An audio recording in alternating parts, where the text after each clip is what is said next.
What's up, y'all? This is J Varsity, and this is NBA Talk episode 15, playoff edition, bruh. Bruh, we were treated to some hell of games this past weekend, bruh. We had the first game with the Golden State Warriors and the Spurs. The Warriors did their thing. The Spurs obviously were gonna struggle because they don't got Kawhi. So it was no surprise to me that the Spurs got blown out. So KD did his thing with 24 points, but Klay Thompson went absolutely nuts, only missing one shot from the three-point line. So what are you going to do when the Warriors do that? Basically nothing. Then the second game with the Wizards and the Toronto Raptors. Man, the Wizards could have had this one. I'm not going to lie to you. The Wizards had this one, man. The Toronto Raptors, Kyle Lowry and DeMar DeRozan, they were so freaking awful. I couldn't believe it. They were so awful. Like, these dudes couldn't shoot their way into a basket in a classroom, let alone in a basketball hoop.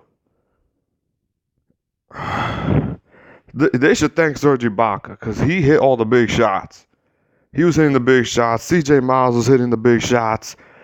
That's just plain old fact in my opinion. I think they saved the day. I don't think it had anything to do with Kyle Lowry and DeMar DeRozan. I think their bench practically saved the day. Their bench and their big man saved the day. Now on to the next game with the Heat and the Sixers. Oh my God. That one was hard to watch. Especially as a Heat fan. That was hard to freaking watch, man. We was fighting until the second half, and in the second half, we just got steamrolled. We got our ass kicked. We got our ass kicked. Marco Bellinelli, he looked like he was getting green releases every time he shot the damn ball. This dude was hitting fadeaway threes, people. Fadeaway threes, unnecessary. And he was making them in. Like, it was just their night, bro. It was just their night. And then you got the last game, which shocked me, with the Pelicans stealing game one from Portland. Yo, Nikola Mirotic? Oh my God, this dude from the three-point line is ridiculous. And then you got Anthony Davis blocking Damian Lillard. Anthony Davis putting up his numbers. Drew Holiday with the clutch block in the fourth quarter. Rajon Rondo.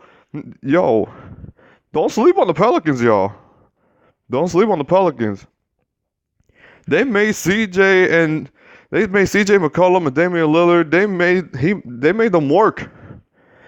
They made them work for those buckets because they struggled from the three-point line in the first half. They combined for 3 points in the first half.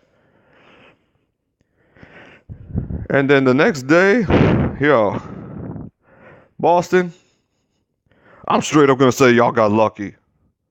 I'm straight up going to say that y'all got lucky. Because obviously you guys have a better coach. You guys are a very, very well coached team. And trust when I say this, that ain't happening again. That little Cinderella comeback is not going to happen again.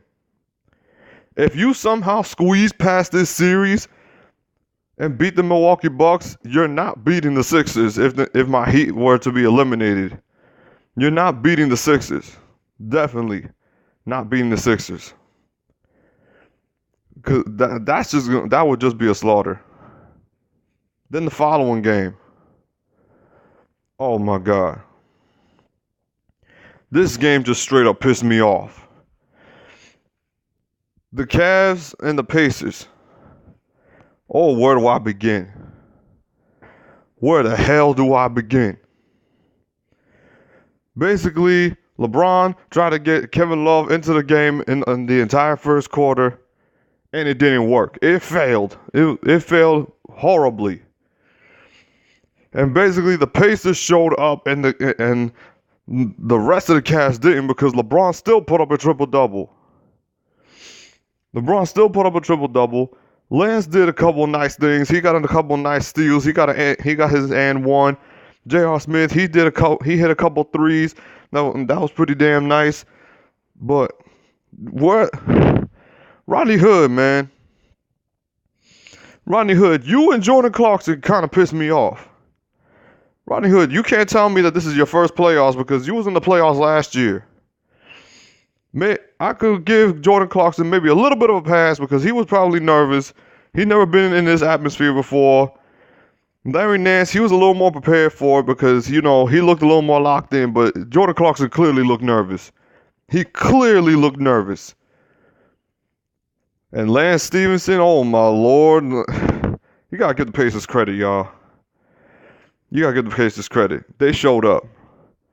Victor Oladipo, he definitely showed up.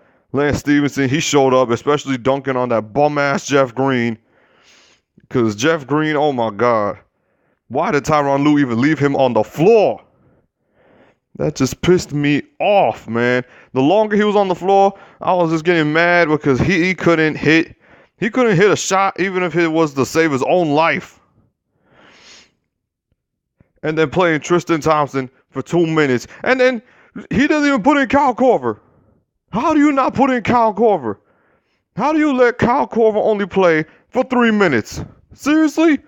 3 minutes?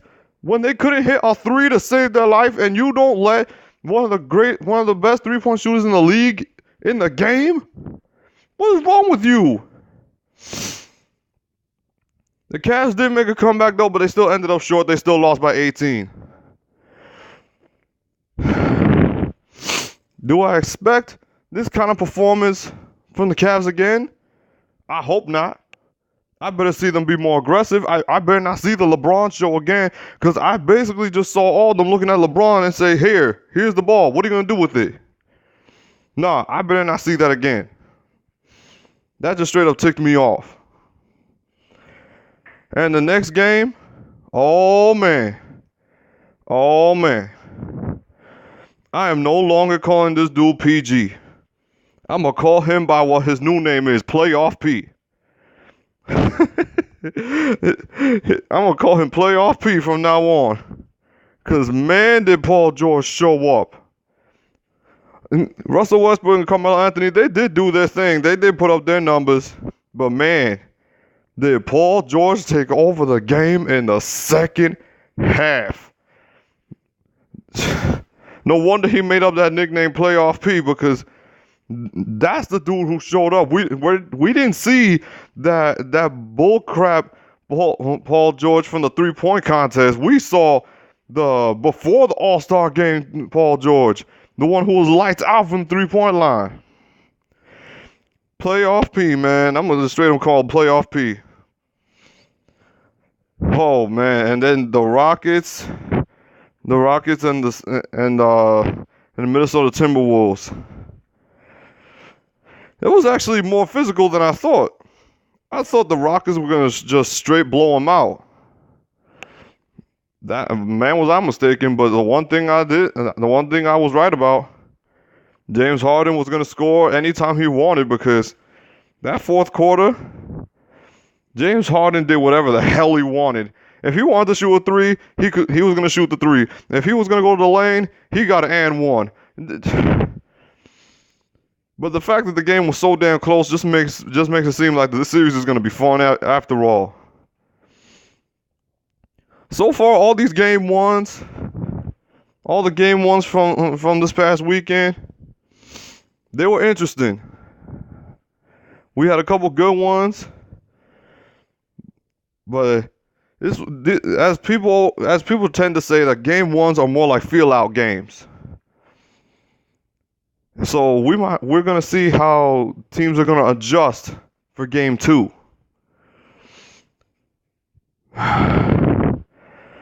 Man, all I know is this playoffs has already started out with a bang. But yeah, that was my opinion on all the game ones from the NBA playoffs. This is your boy Jay Varsity. This was episode 15. This is the playoff edition of NBA Talk. And I am out. Peace.